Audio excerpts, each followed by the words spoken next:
81번째 시간으로 여호와의 영광과 거룩함의 요구라고 하는 주제로 말씀을 상고해 보고자 합니다. 원제 영상으로 제공되는 30부분 함께 읽겠습니다. 에스겔 40장에 42장이 성전에 대한 환상 중 성전의 외적인 양식들을 측량하고 그 용도를 설명한 것이라면, 기억하시죠? 40장에서 바깥들 성전 문, 이제 밖에서 바깥들부터 동쪽 문으로부터 출입구를 지나가지고 바깥 마당, 그리고 이제 또 문을 통과해서 앞마당, 그리고 이제 성소의 바깥 외성소와 그리고 지성소까지 갔다가 다시 나와서 이제 성소의 좌우편에 있는 이제 제사장의 방이라든지 앞마당, 그리고 또 성소의 이제 앞마당을 벗어난 바깥마당과 그리고 외곽까지 규모를 측량한 내용들을 우리가 살펴봤어요. 그 내용이 동쪽 문에서부터 저 이제 또 정면이 이제 동쪽이죠. 서쪽 끝이 이제 지성소가 있는 자리이기 때문에 그렇게 해서 성전 측량하는 내용들을 우리가 40장에서 42장까지 살펴보았다면, 이제 43장입니다.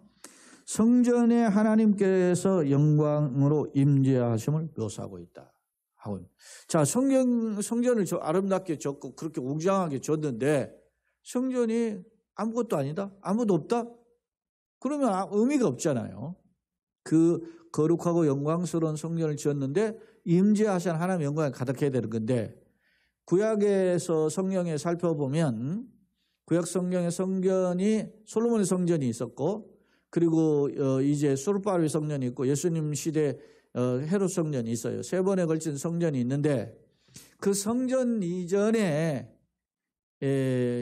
성막이라고 하는 제도가 모세 시대에 주어졌죠. 출애굽 시대에 성막을 세울 때도 하나님이 임재하실 때 구름이 가득했어요. 솔로몬의 성전을 세울 때도 구름이, 성전을 봉헌하잖아요. 할 때 구름이 가득했잖아요. 그게 뭘 의미하죠? 하나님의 임재를 의미한다. 하나님의 영광의 임재를 보여준단 말입니다. 그 마찬가지로 이제 물론 환상으로 보여지지만, 환상으로 보여진 성전이지만 이게 지금 에스겔을 데리고 동쪽 문부터 이렇게 성전을 측량한 내용들을 다 그렇게 종장하고 건축한 뒤에, 그리고 아무것도 아니면 아니죠. 그러니까 그 성전에 하나님의 영광 가운데 임재하시는 장면을 오늘 43장부터 소개하는 거예요. 43장에서. 자, 43장은 성전에 하나님께서 영광으로 임재하심을 묘사하고 있다. 자, 주목할 점은 아무리 성전 건물이 웅장해도 하나님 거기 계시지 않는다면은 아무 소용이 없지요. 마찬가지로 하나님의 영광의 성전에 충만하게 임함은 성전 봉헌을 어떻게 해요? 연락하죠. 하나님이 성전에 앞서는 하나님이 떠나갔어요. 우리가 이 10장과 11장에 보면은 이미 우리가 살펴본 내용인데, 성전의 10장과 11장은 하나님 떠나가셔요. 예루살렘 성전에. 예? 그리고 지금 여러분 이 에스겔이 지금 이 43장이 기록될 시기가 언제냐면, 에스겔이 환상을 보는 시기가 언제예요? 지금 사로잡힌 지 26째 해 이렇게 보는 거예요. 예? 그렇다고 25째. 자, 우리 그 내용들을 보면 40장에 보면 우리가 사로잡힌 지 25째잖아요. 25째 해니까 그 에스겔이 25살에 사로잡혀가지고 50살이 된 거란 말입니다. 그러니까 그러면 자, 에스겔이 사로잡힌 지 11년 만에 나라가 망했거든요. 그때 성전도 다 무너졌단 말입니다. 그러면 25년 차니까 성전이 무너진 지 14년이 흐른 거죠. 그러니까 솔로몬이 지었던 그 아름다운 성전, 위대한 웅장한 성전들이 다 무너진 거예요. 그런 절망적인 상황에 하나님이 에스겔을 통해서, 환상을 통해서 새로운 성전을 보여주시고 측량을 다 해서 웅장한 그 모습들을 디테일하게 다 살펴봤잖아요. 그리고 나서 그 성전에 하나님의 영광이 임하심을 엿볼 수 있잖아요. 그 내용이 지금 담겨져 있습니다. 자, 그러면 자, 다시 서러운 부분을 보면 하나님이 만약에 이렇게 웅장한 건물을 지었는데 청량하게 했는데 계시지 않는다면 아무 소용이 없듯이 하나님의 영광이 성전에 충만하게 임하심은 성전 봉헌을 연락하셨다는 뜻이다. 이 중에 오늘 본문의 1절로 12절에요. 회복된 성전의 영광의 광경을 집중 묘사하고 있는데 내용을 살펴보자 그랬습니다. 자, 1절을 보면 그 후에 그가 나를 데리고 이제 문에 이르니 이제 다 청량을 마친 후에 그런 뜻이에요. 그 후에는. 그리고 이제 성전 문에 이제 출입구 동쪽 문에 딱 향하여 섰어요. 출입구에 제일 이제 정면 문입니다. 서니까 문이라 이스라엘 하나님의 영광이 동쪽에서부터 이제 들어오십니다. 떠나셨던 하나님의 영광이 동쪽으로 출입구로부터 지금 다가오시는 장면을 보여주는 거예요. 하나님의 음성이 많은 물소리 같고, 이 많은 물소리라고 하는 표현은 이 에스겔에서 2번 나오는데 이 에스겔에서 이 2번 나올 뿐만 아니라 요한계시록에도 나와요. 우리가 찬양집에서도 많은 물소리 이렇게 표현하죠. 그러니까 하나님의 영광을 표현하는 어떤 가시적 어떤 표현 중에 하나가 이 많은 물소리예요. 그러니까 아주 웅장함, 장엄함 이런 것을 가리키는 표현이에요. 자, 많은 물소리 같고 땅은 그 영광으로 말미암아 빛이 난다. 하나님의 임재하시는 그 어떤 것을 영광의 물소리로 표현하고 있고, 그 하나님이 임재하실 때 그 빛이 땅이 막 빛을 발하는 그런 광채를 발하는 광경을 우리가 상상해 볼 수 있습니다. 지금 그렇게 되어 있어요. 빛나니 그 모양, 이제 하나님이 임재하신 그 영광을 보니까 그 모양이 내가 본 환상 곧 전에 성읍을 멸하러 올 때 보던 환상 같고, 이미 에스겔 1장부터 우리가 살펴보면 하나님의 그 영광이 임하잖아요. 에스겔 1장에 보면 하나님의 영광이 엄청난 가운데 임하거든요. 그 임한 그 영광이 어떻게 합니까? 예루살렘 성을 완전히 심판해 버리는 영광, 그 영광스러운 하나님. 그러면 그 하나님은 결국 무슨 하나님인 거예요? 무시무시한 심판주의 모습이었어요. 그런데 이제는 그런 하나님이 이제는 어떻게 다시 오시는데 어떤 모습이에요?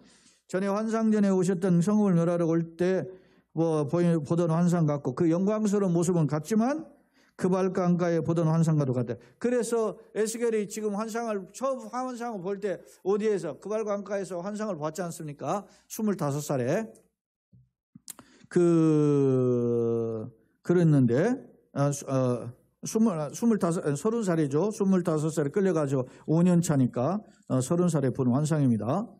그런 것입니다. 그럴 때 그때 보던 환상과도 같기로 내가 얼굴을 땅에 대고 엎드렸더니, 자 4절 여호와의 영광이 어디로부터 와요? 동쪽 문을 통해서 성전으로 들어가고, 이제 떠나셨던 하나님이 이제 임재하시는 겁니다. 내가 너와 함께 하겠다. 버리셨지만 다시는 이제 회복하시겠다고 하는 사인입니다. 떠나가셨다는 건 버리심의 사인이라면 이제는 들어가셨다, 임재하셨다는 말은 이스라엘 백성과 함께 하시겠다는 사인. 그러니까 새로운 성전에 임하시겠다고 하는 하나님의 강력한 메시지죠. 그렇게 하니까 그런 광경을 볼 때 내가 얼굴을, 3절 하반절에 보면 내가 곧 얼굴을 땅에 대고 어떻게 해요? 엎드렸어요. 그냥 그 영광에 압도된 모습을 볼 수 있죠. 그때 그 여호와 영광이 동문을 통해서 성전에 들어가서, 여러분 여호와의 영광을 보고도 살짝 없죠. 근데 은혜로 사는 거지 지금 에스겔이요. 여호와의 영광을 보고 어떻게 살아요? 죽죠. 근데 만약 죽으면 이 예언을 전달을 못할 거 아닌가, 자기가 보도 계시와 환상을. 그렇죠. 그러니까 하나님의 비상한 간섭으로 에스겔을 통해서 하나님이 간섭하시고 그 환상을 보게 하시고, 그리고 기록하게 하시고 증거하게 한 거죠. 그런 겁니다. 자, 그리고 성전으로 이제 여호와 영광이 들어가고, 그 다음에 성령이 이제 하나님의 영이 나를 이끌어서 데리고 어디까지 갑니까? 안뜰로, 지금 바깥 이제 문 쪽을 대서 바깥으로 거쳐서 이제 안뜰로 들어갔어요. 들어가시기로 내가 보니 여호와 영광이 어디에? 성전 안뜰에서 보면 정면에 지금 뭐가 있습니까? 성전이 있죠. 성전의 그 건물, 그리고 성전 안으로 들어가면 바깥 외성소와 안에 지성소로 나눠지죠. 그 성전에 이제 막 하나님의 영광이 가득했다. 마치 구약에 앞서 이야기한 출애굽 때 모세의 성막에, 그리고 이제 솔로몬 왕이 지었던 솔로몬 성전에 하나님의 구름으로 가득한 그 영광과 같은 그런 영광이 가득했음을 엿볼 수 있어요. 6절, 성전에서 내게 말하 하는 말을 내가 듣고 있을 때 어떤 사람이 내 곁에 선다. 어떤 사람이 누구냐에 대해서 뭐 여러 학자의 견해들이 있는데, 그중에 뭐 대표적으로 지지를 받는 견해가, 앞서 자신을 이제까지 인도하고 가이드 역할을 했던 그 천사로 보는 것이 타당하다고 보는 겁니다. 그러면서 그가 하는 말이 결국은 누구의 말이냐면 하나님 메시지예요. 근데 그가 내 옆에 계신 분은 천사인데 그가 이제 하나님의 메시지를 대언하는 그런 내용입니다. 그래서 그 7절부터 하는 메시지는 하나님의 언어예요. 한번 보세요. 그가 내게 이르시되 인자야, 이는 내 보좌에 쳐서. 내 보좌라는 말은 내 보좌는 하나님 보좌잖아요. 그러니까 내가 누구예요? 하나님이죠. 하나님, 그러니까 내 곁에 서신 분은 학자들의 견해 하나님이시다 이렇게도 표현하고, 뭐 천사다 그렇게도 표현하고 그런데, 어찌됐든 이제까지 자기에게 가이드 역할을 했던 천사로 해석하는 것이 중론인데, 그러면 표현은 내 보좌라고 하는데 하나님 언어잖아요. 그것은 하나님의 언어를 대신한 표현으로 우리가 해석을 하는 거죠. 자, 이는 내 보좌에 처어서, 다시 말하면 하나님의 내 발을 두는 처소. 이게 발을 둔다라고 하는 것은 안식처 의미예요. 근데 이 발을 두는 처소를 가리켜서 흔히 법궤를 안치하는 곳 이렇게 해석했어요. 예전에 보면. 그러면 그 법궤를 안치하는 곳이 어디죠? 지성소죠. 지성소. 그래서 내 발을 두는 처소, 내 보좌의 처소, 이걸 이제 지성소를 가리키는 표현으로 해석을 해요. 내가 이스라엘 족속 가운데 영원히 있을 것. 실제로 그렇게 계셨죠. 지성소에 그 당시에는 누가 계셨어요? 뭘 모셨죠? 법궤를 모셨잖아요. 지성소에 언약 법궤를 모셔가지고 있어서 거기에 하나님이 항상 계시는 것으로 했는데, 오늘 이 본문에 보면은 내 보좌에 처소, 내 발을 두는 처소, 내가 이스라엘 족속 가운데 영원히 있을 곳이다. 그렇게 하면서 이스라엘 족속 곧 그들과 그들의 왕들이 뭐해서 음행하며 그 죽은 왕들의 시체로 다시는 내 거룩한 이름을 더럽히지 아니하리라. 하나님의 성전에서 또 못된 짓, 딴 짓 다 했다는 거죠. 이스라엘의 역대 왕들이. 하나님을 떠나서. 자, 그러면서 뭐 했냐? 그들이 그 문지방을 내 문지방 곁에 두며, 그 문지방을 내 문지방 곁에 뒀다라는 말은 하나님의 성전에다가, 성전이 문지방이잖아요. 문지방 바로 옆에 방에다가 이방 신상을 뒀다는 겁니다. 실제로 아하스나 므낫세 시절에 성전에 이방 신상을 뒀다니까. 야, 죽어. 예전에도 제가 그런 거론을 했지만, 여러분요,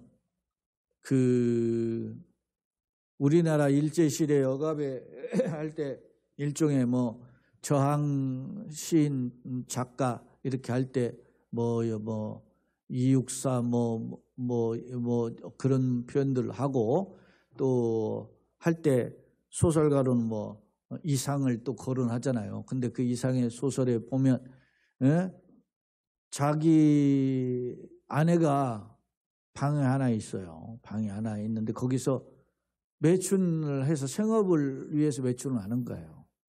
근데 방에 하나인데 어떻게 해? 자기는 아무 짓도 못하는 무능한 사람이야, 남편은. 그러니까 아내가 매춘을 돈벌이 하는 순간에 자기는 어떻게 해요? 방에 그 위 다락에 누워 있어서 그 외춘의 행위들을 듣는 모습을 소개한 소설화한 거 아니에요? 그게 무슨 모습이에요? 우리나라의 현실을. 일본이 우리를 짓밟고 있는데 아무것도 저항하지 못하고 있는 그러한 현실을 비추어서 쓴 것이 똑같아요. 여러분 보세요. 그 비참함이 어떻겠어요? 말할 수 없겠지. 그죠? 그런데 하나님의 입장, 인간도 그런데 인간도 사랑한 가족이 돈벌이를 위해서 그걸 딴짓을 하는데 내가 그걸 막지 못한다? 얼마나 비참한 일입니까 이게? 피 토할 일이죠. 피를 토할 일이지. 근데 하나님 보세요. 지금 제가 그 이야기를 하려고 하나님이 뭐라고 했어요? 내 문지방을 그 문지방 곁에 두었다고 하잖아. 너희 문지방. 그 문지방이라는 말은 이방 신전을 이 신을 섬기는 문지방 그 하나님의 방 옆에다 둬가지고 그 짓을 했다는 거예요. 이스라엘이. 하나님이 어떤 분입니까? 만왕의 만주의 주인데 이스라엘이 그렇게 하나님을 그냥 골방에 쳐놓고 자기가 이방 우상을 신상을 그렇게 섬기는 그 배역감이죠. 자, 다시 그것을 염두에 두면서 한번 8절을 읽을 필요가 있는 거예요. 그들이 그 문지방을 내 문지방 곁에 이방 신상의 문지방을 걷다 뒀다는 거예요 지금. 그리고 그 문설주를 내 문설주 곁에 두어서 그들과 나 사이에 모여 겨우 한 담이 막히게 하였고, 담 밖에 그냥 다 그런 거기에서 가까운 곳에서 행음했다. 자, 그 행하는 뭘로? 가증한 일로 내 거룩한 이름을 뭐요? 더럽혔습니다. 그러니까 그런 행위를 흔히 뭐라고 합니까? 우상숭배를 뭐라고 그래요? 영적 간음이라. 그러니까 하나님을 떠난 우상숭배의 행위를 항상 이 인간의 삶으로 비유할 때 뭘로 했어요? 간음으로 비유했단 말이죠. 그러니까 인간의 삶에 가장 하나님 보시기에 부끄러운 게 간음의 행위인 것처럼 그런 생활을 한 거죠. 이스라엘이 하나님 떠나서. 여러분요, 세상이 돈이 많아지고 부유해지고 풍요로워질수록 뭐가 많아져요? 간음, 타락하는 일이 많아지죠. 근데 그거를 어떻게 사람들이 합리화하죠. 사랑이라는 이름으로 합리화해요. 그 타락하는 모습이 가정에서 선을 넘어서는 그런 타락으로만 그치지 않는 거예요, 요즘은. 그 타락이 하나님이 보시기 가장 극악한 일인데 그것을 어떻게 해요? 가정을 넘어서 이제는 어떻게 해요? 남녀의 사랑을 넘고 동성으로 하고 그렇게 하는 걸로 하잖아요. 심지어는 짐승하고도 하고, 여러분 반려동물하고 견하고 그렇게 하는 그 소위 섹스하고 하는 짓을 하는 행위들이 있잖아요 지금.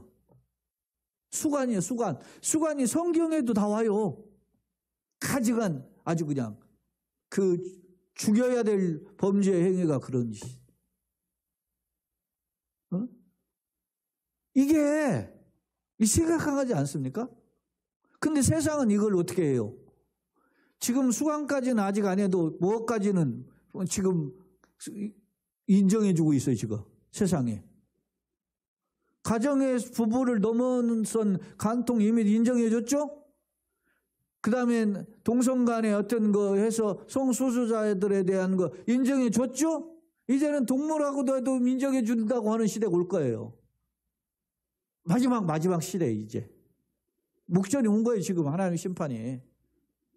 우리가 그걸 분별할 수 있어야 돼요. 근데 오늘 제가 이야기가 확대됐지만 하나님의 그 가장 가증한 행위가 하나님의 문지방 바로 옆에 방에서 벌어졌다는 겁니다. 그게. 그래서 그 가증한 일로 내 거룩한 이름을 더럽혔으므로 내가 어떻게 해요? 노하여 진노하여 뭐 할까요? 멸망시켜. 그 성전을 알아라.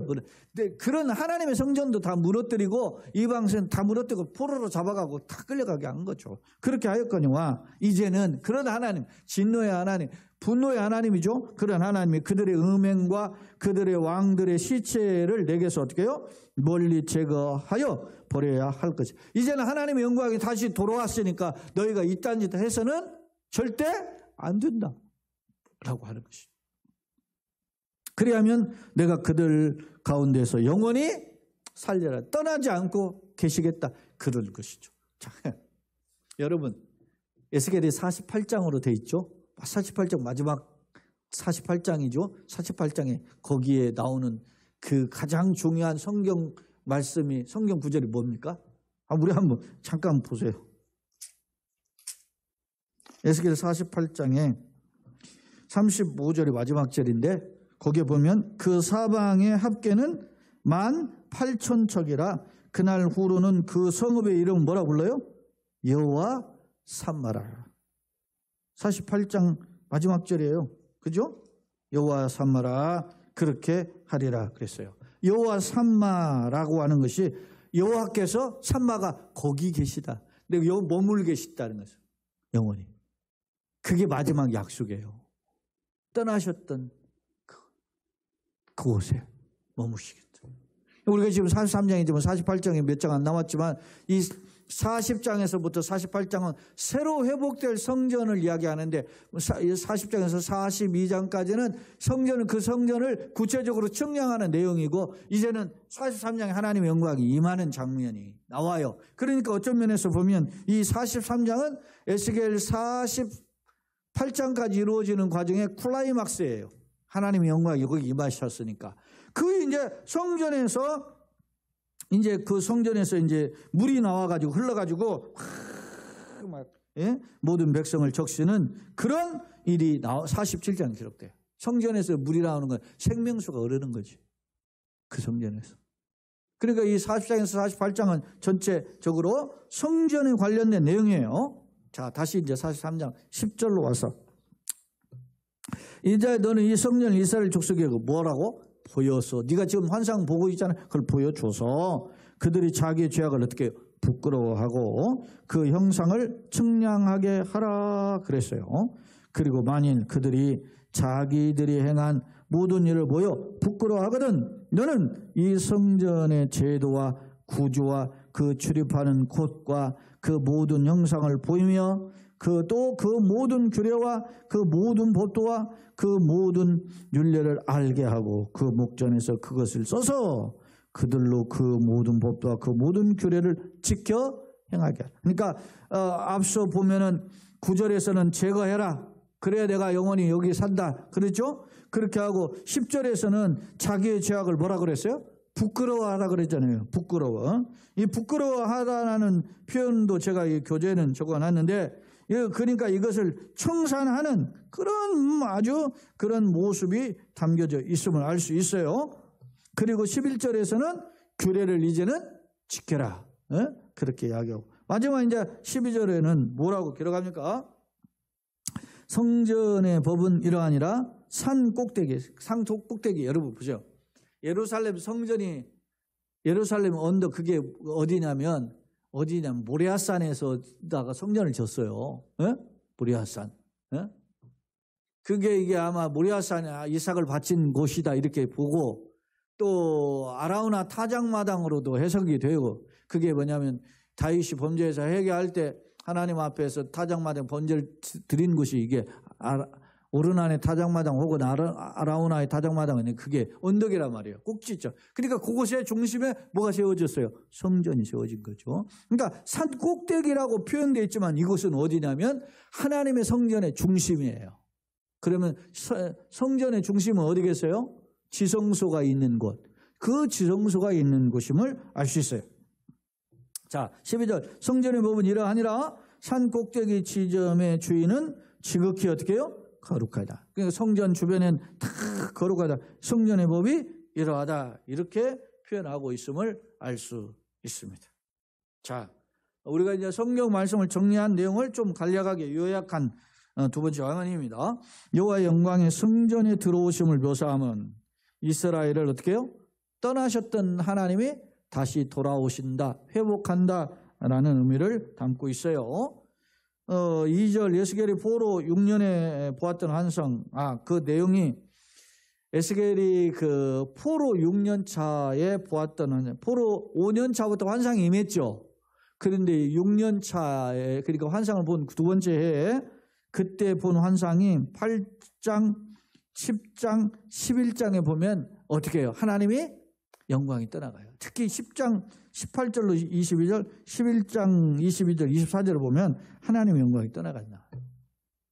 그때 포로 5년 차부터 환상을 보기 시작했는데 포로 6년 차에 보는 환상인데 그리고 나서 지금 포로 25년 차에 지금 환상을 보는 거죠. 그러니까 몇 년이 흘렀어요? 첫 번째 그 성전에 하나님이 떠나가시는 환상을 본 지 19년이 흐른 거죠. 19년이 흘렀을 때 이 다시 지금 오늘 에스겔 43장의 환상을 보여준 거거든요. 그걸 봤을 때 하나님의 영광이 가득한 것을 보였죠. 찢어졌으나 싸매 시는 하나님이다 라고 하는 점을 오늘 이 말씀을 통해서 살펴볼 수 있어요. 그 하나님의 영광이 가득함은 이스라엘과 하나님의 관계가 어떻게 회복됨을 암시한다. 마치 출애굽 성막 봉헌식과 솔로몬의 성전 봉헌식에 그 구름이 가득하잖아요. 출애굽에서 모세가 시내산에 올라가가지고 거기에서 40일 동안 있는 동안에 하나님이 이렇게 보여주시잖아요. 그리고 내려왔더니 금송아지니까 돌판 가지고 왔다가 깨뜨리고 다시 한번 올라갔더니 하나님이 그 성막에 대한 구체적인 내용들을 보여주시잖아요. 그리고 나서 이거 이렇게 지어라. 그런 내용을 하고 그 식양대로 모세가 성막을 건축했을 때 어떻게 했습니까? 여호와의 영이. 그때는 성막이 뭘로 되어 있어요? 천막으로 되어 있어요. 그래서 성막이죠. 건물로 되어 있으니까 성전이고. 그러니까 모세를 통해서 지었던 그 성막에 구름이 가득 있어요. 그게 하나님의 영광이 함께 하시겠다는 표현이죠. 그리고 솔로몬이 자기 아버지 다윗이 그렇게 성전을 짓고 싶어 했지 않습니까? 근데 하나님께서 다윗에게 성전 너는 질 수 없다 그랬어요. 그러자 그의 아들 솔로몬 이름이 샬롬 아닙니까? 샬롬. 평강이나마. 그런 샬롬의 시대를 주시겠다고 하신 그 솔로몬을 통해서 성전을 졌는데 그 성전을 봉헌할 때 성전이 구름이 가득했다고. 하나님 인재가 가득했어요. 그거 똑같음을 볼 수 있어요. 두 번째로 6절로 9절에 있는 하나님과의 관계가 회복되기 위해서는 죄의 문제를 해결받아야 한다. 그죠? 이런 하나님의 성전이 임했는데 그런데 옛날같이 똑같은 죄악의 모습으로 성전에 나올 수 없다라는 거예요. 그래서 앞서도 제가 이 9절로 12절에 그 관련된 내용들을 이렇게 살펴볼 때 하나님 앞에서 어떻게 해야 돼요? 이스라엘 백성이 죄악을 제거해야 되고 자신의 과거의 모습을 부끄러워야 되고 그리고 이제는 하나님 주신 율법을 어떻게 해요? 지켜야 된다. 이런 내용들을 반복했던 내용들을 우리가 살펴봤잖아요. 자, 하나님의 관계가 회복되기 위해서는 죄 문제를 해결받아야 된다. 7절 새 정전의 성격을 규정했는데 내 발을 두는 처소다. 이 내 발을 두는 처소는 아까 안식처 그런 의미가 있었다 그랬는데 그게 지성소의 개념이었는데 하나님의 발을 둔다? 그 말은 뭐냐면 하나님의 발과 인간의 발을 같은 표현으로 했잖아요. 그래서 이걸 하나님 신과 인간 신인 동형론적 표현이다 이렇게 표현을 해요.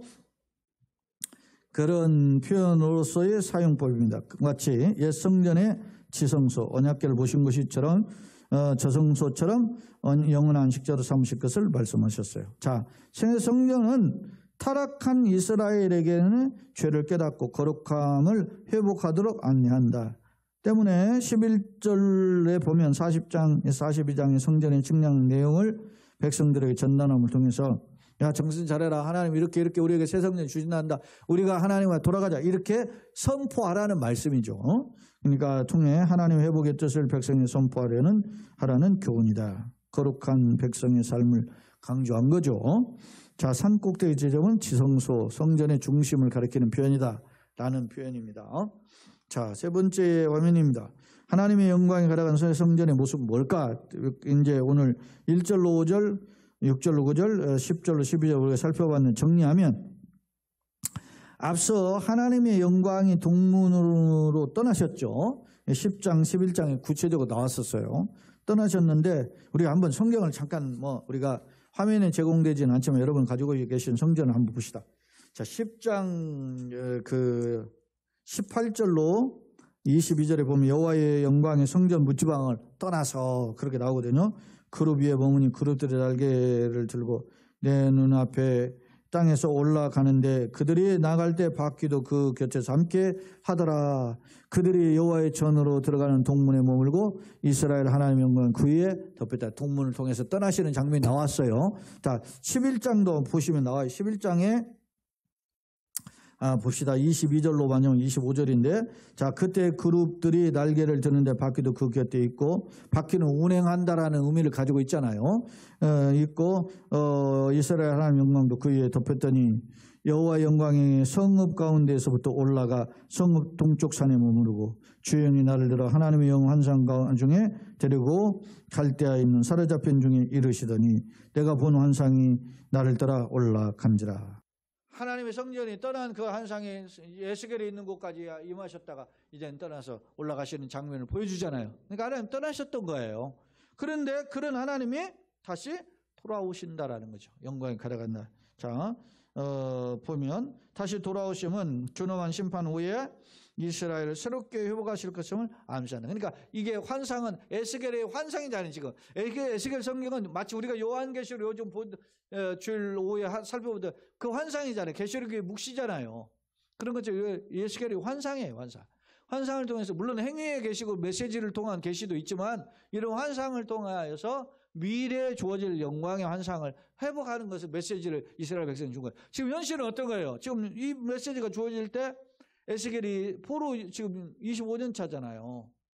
포로 끌려가가지고 25년 됐다? 597년은 끌려서 25년 지났어요. 아직도 포로가 70년인데 그 전에 이제 한 7, 8년 전부터 끌려갔으니까 에스겔이 끌려가기 전부터 그 7, 8년 더하고 25년 더하게 7, 8년 더하고 그렇게 하도 아직도 70년이라면 한참 남았잖아요.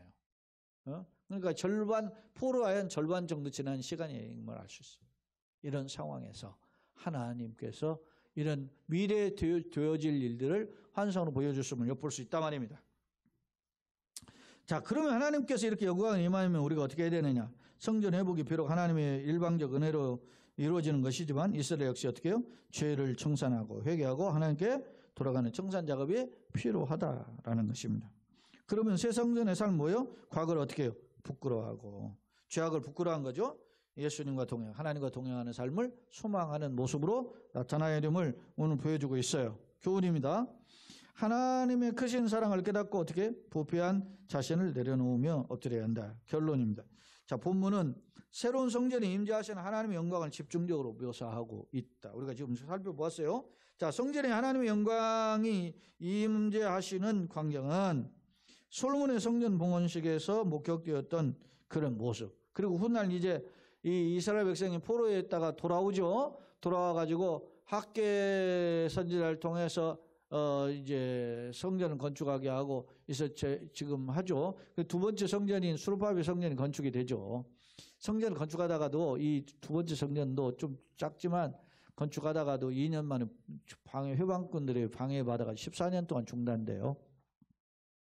그러고 나서 이제는 뭐라고 하느냐, 사람들이 그래요. 야, 우리가 성전 건축하려고 그랬는데 뭐 우리가 이게 하나님 뜻이 아닌가 보다. 그래서 못한 거야 하고서는 핑계대고 지금 이제 편안하게 사는 겁니다. 그런데 하나님이 말씀하십니다. 너희가 하나님 성전을 이렇게 다 회파됐는데 너희는 말이지 좋은 집에 판잣집 벽돌집에서 거하는 게 마땅하냐.